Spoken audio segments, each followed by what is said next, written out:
जिल्ह्यातील सर्व जनतेला माझा मानाचा जय महाराष्ट्र। आज सकाळपासून आपण पाहत आहात सोशल मीडियाच्या माध्यमामध्ये चुकीच्या पद्धतीने माझी बदनामी चालू आहे।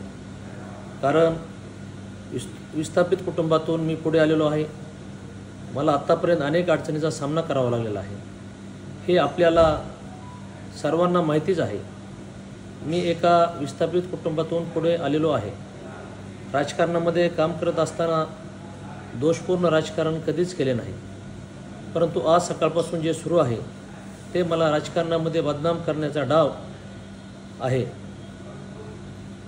त्यातच आज सायंकाळी माझं ऑफिस फोडण्यात आलं, परंतु असल्या कारस्थानांना मी कधीच खचून जाणार नाही।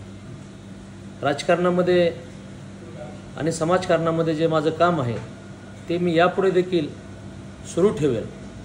माझी बीड जिल्ह्यातील सर्व बांधवांना नम्रतेची विनंती आहे, ज्यावेळेस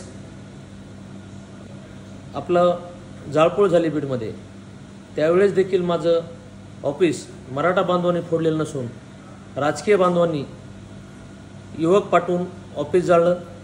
त्याच पद्धतीने आज ते परत तेच करत आहेत, पण माझं त्यांना देखील आव्हान नाही।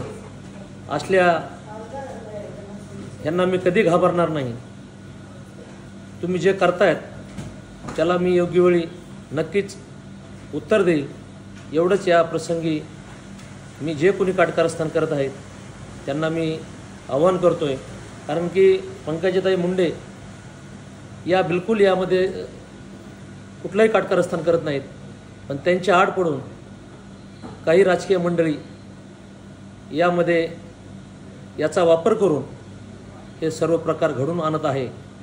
त्यामुळे योग्य वेळी मी प्रेसच्या माध्यमातून सर्व बीड जिल्ह्यातील जनतेला लवकरच खुलासा करेन। एवढे या प्रसंगी बोलतो आणि थांबतो। जय हिंद, जय महाराष्ट्र।